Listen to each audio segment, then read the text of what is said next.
Salah satu hal yang sering kali kita lewatkan saat mengkonsumsi makanan ataupun minuman adalah membaca tabel nutrisi. Tabel nutrisi itu tidak hanya berfungsi sebagai pemanis label, tapi juga berfungsi sebagai informasi kepada konsumen apa saja sih kandungan yang ada di dalam bahan makanan tersebut. Ada beberapa hal yang perlu diperhatikan dalam membaca tabel nutrisi. Yang paling pertama tentunya adalah melihat berapa jumlah kalori yang terkandung dalam bahan makanan tersebut. Kita ambil contoh produk susu kental manis ini, yang kalori per sajiannya adalah 130 kilokalori. Bukan berarti satu kaleng atau satu kemasan itu adalah 130 kilokalori loh ya. 130 kilokalori itu untuk satu takaran saji atau satu serving size. Nah, satu SDM kental manis dengan sendok yang ini memberikan kurang lebih 20 gram ketika saya timbang. Nah, sendok makan yang berbeda, cara nyendoknya banyak atau dikit juga pasti akan mempengaruhi ukuran dari takaran saji. Jadi, saran saya sih sebenarnya gunakan patokan beratnya. Jadi untuk kental manis ini satu takaran sajinya adalah 40 gram. Jangan menggunakan 4 SDM-nya. Nah, dari 40 gram ini baru kita lihat kandungan gizi makronya. Jadi ada berapa sih lemaknya, ada berapa sih proteinnya, berapa sih karbonnya, dan seterusnya.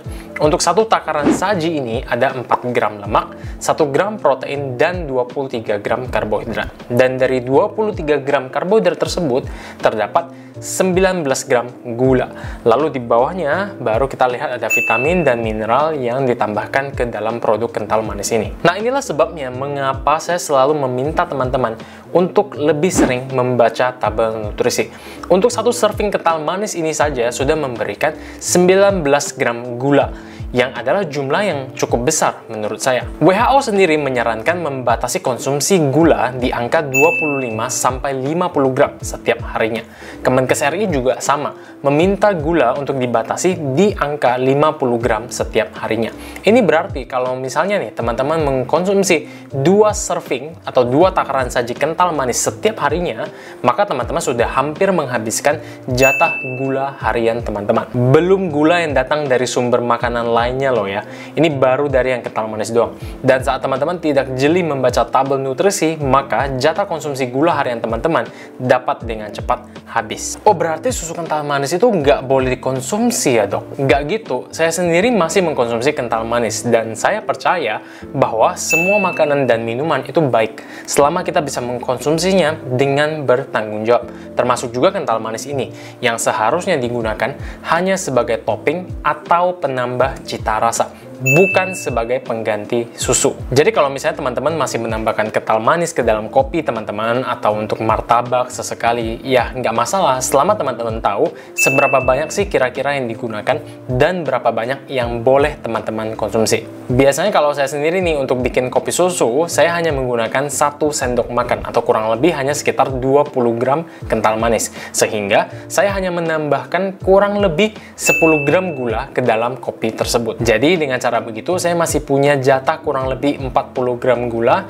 dari makanan ataupun minuman lainnya. Lalu kalau misalnya saya beli kopi susu atau martabak manis, saya selalu minta agar kental manisnya itu dikurangi takarannya. Bilangnya yang spesifik juga kalau bisa.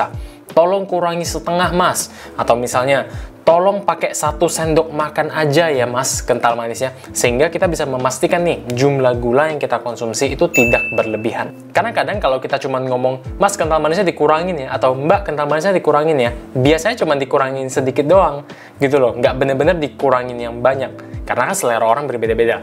Makanya biasanya saran saya adalah kasih yang spesifik, jumlahnya berapa, 1 sendok kah, atau kurangi setengah kah, atau gimana ya. Masalah kental manis ini sangat penting untuk diperhatikan, terutama bagi teman-teman yang masih menggunakan susu kental manis sebagai pengganti susu, apalagi untuk anak-anak ya. Karena susu kental manis itu tidak setara dengan susu sapi dan bukan sebagai pengganti dari susu, terutama jika kita bandingkan makronutriennya. Satu sajian fresh milk sebesar 250 ml memberikan 150 kilokalori dengan kandungan lemak 8 gram, protein 8 gram, dan karbohidrat 11 gram tanpa tambahan gula. Walaupun dari segi kalori tidak jauh berbeda, tapi dari kandungan makronya, dari kandungan protein dan gulanya, itu udah kelihatan banget jauh perbedaannya. Dan terutama untuk anak-anak, ya lebih disarankan untuk mengkonsumsi susu ini. Sebagai kesimpulan untuk video hari ini, saya ingin mengajak teman-teman untuk membiasakan diri membaca tabel nutrisi. Nggak sulit kok, beneran deh. Tinggal kalian balik aja kemasannya, habis itu baca. Kalau teman-teman sudah terbiasa, saya yakin hal ini udah nggak jadi sesuatu yang memberatkan lagi. Dan malah kalau misalnya nggak dibaca tuh tabel nutrisinya, itu malah menjadi nggak enak rasanya. Kalau teman-teman masih bingung caranya membaca tabel nutrisi seperti apa, teman-teman bisa cek video saya yang ini. Nanti linknya akan saya taruh di kolom deskripsi di bawah, oke? Kebiasaan ini juga bukan cuman untuk kental manis doang loh ya, tapi juga untuk produk-produk makanan lainnya. Semua produk-produk makanan dan minuman. Selalu biasakan untuk membaca tabel nutrisi sebelum teman-teman membeli dan mengkonsumsinya. Oke? Sekian video saya hari ini. Kalau misalnya teman-teman punya kritik dan saran, atau misalnya teman-teman punya tambahan apa mungkin soal ini, punya pengalaman mungkin soal membaca tabel nutrisi, silahkan tulis di kolom komentar di bawah. Oke, sekali lagi terima kasih sudah menonton sampai di sini. I'll see you in the next video.